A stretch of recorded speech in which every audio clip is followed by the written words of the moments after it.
The problem of the window led to the human condition.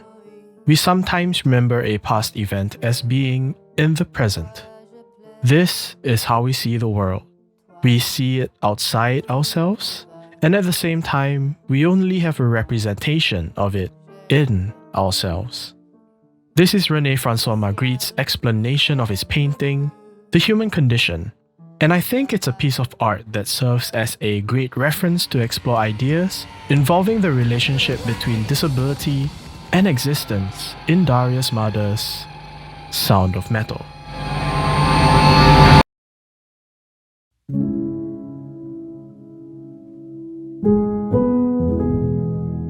A heavy metal drummer Ruben rapidly loses his hearing. His lover Lou leaves him for Paris while he starts a new life with a deaf community. He later sells all he has to get implants and realizes that the sound he hears through them is not what he expected. He is asked to leave this community and later flies to Paris to meet his lover once again. The film ends when he finds that he is no longer able to continue the life he once had with her and leaves her before sitting in silence at a park as he hears the toll of a church bell.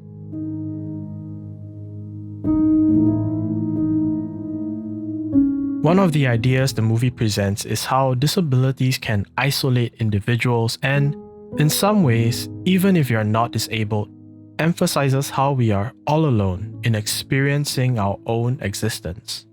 Just like in The Human Condition, our realities are perceived by us individually, and those experiences are different with every person, even though we all live in the same plane of existence. We look through the window and imagine what's really behind the canvas, and yet we accept what the canvas presents as truth for what lies behind it. We see truths in life alone with our own senses, and this loneliness brings the need to be together, to find those of shared common experiences. Do you see what I see? Do you hear what I hear? The film had won many awards, including Best Film Editing and Best Sound in the 2021 Oscars. And I think these accolades are justified beyond presenting the tactile nature of its beautifully crafted Foley sound design.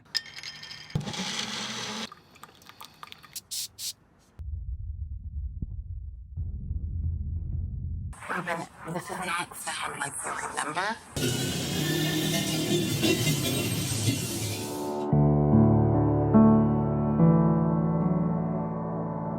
Sound of Metal shows Ruben apparently suffering from two things: a history of him being a heroin addict, and him losing his hearing.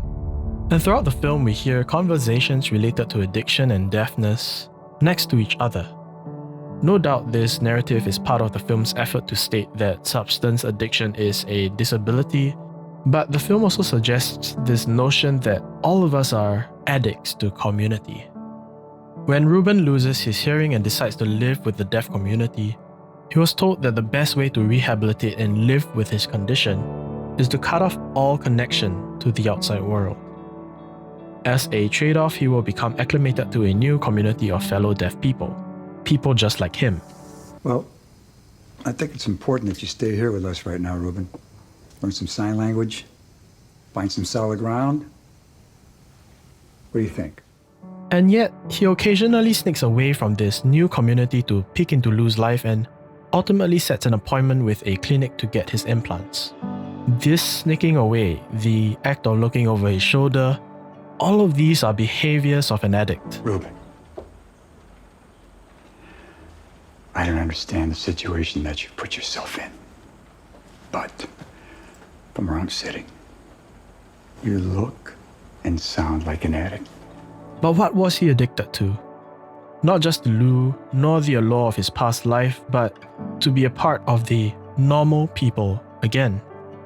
Sound of Metal brings this idea across by blurring the lines of diegetic and non-diegetic sound in the context of Ruben, coupled with moments of simple, effective cinematography. For most of the film, we are placed in the eardrums of Ruben. The sound we hear in the film is the sound Ruben and those around him hear. Even when Ruben loses his hearing, there are people around him who hears what he hears. presented with wide shots of Ruben with like-minded people around him. Just like how the film is titled Sound of Metal, what Ruben uses to listen to the world around him is through the vibration of a piece of metal implanted on his skull. The implant is symbolic in illustrating an unnatural sense of reality, a fabrication, a canvas of reality, as when metal is associated with the creation of man-made, non-natural structures. When his implants are activated, it is only Ruben and the viewer who gets to hear this fabricated nature of the soundscape around him. This is where the lines of diegetic and non-diegetic sound begin to blur. The implant in your head that's tricking your brain into thinking that you're actually hearing.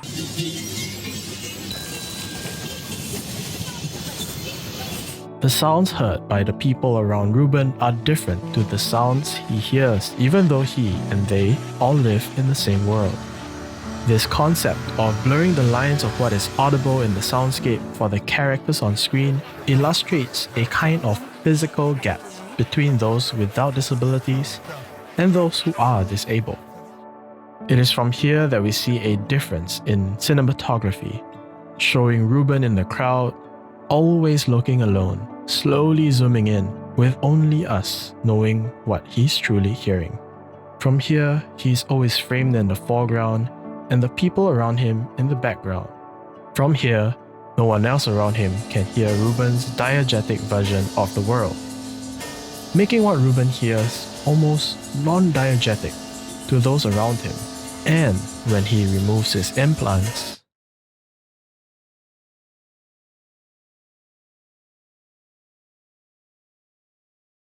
to us. This contrast of cinematography from wider shots to close-ups also brings light to a me against the world mentality and further reveals a social vacuum by those suffering from disability, that those who are disabled are naturally isolated from other people.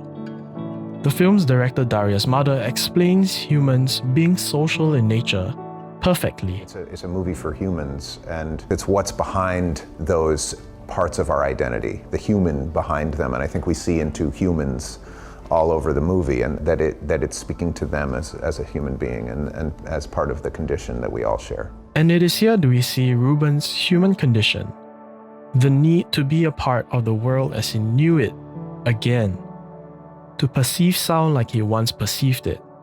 Nicholas Becker, the film's composer and sound engineer, puts it this way. The topic was about sound, and how you perceive. You're not referring to other film, but you're referring to the memory of the audience. And thus, like us, Ruben peers out to the metaphorical window to remember a past event as being in the present. You tell me serenity is something you get when you stop wishing for a different past.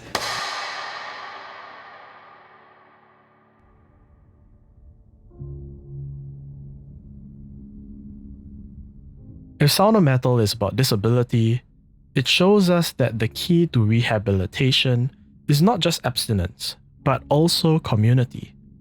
Concluding this essay from a Los Angeles Times article, the film indeed teaches us how to live during a pandemic. It reminds all of us to take comfort that, regardless of who we are all looking at the same canvas.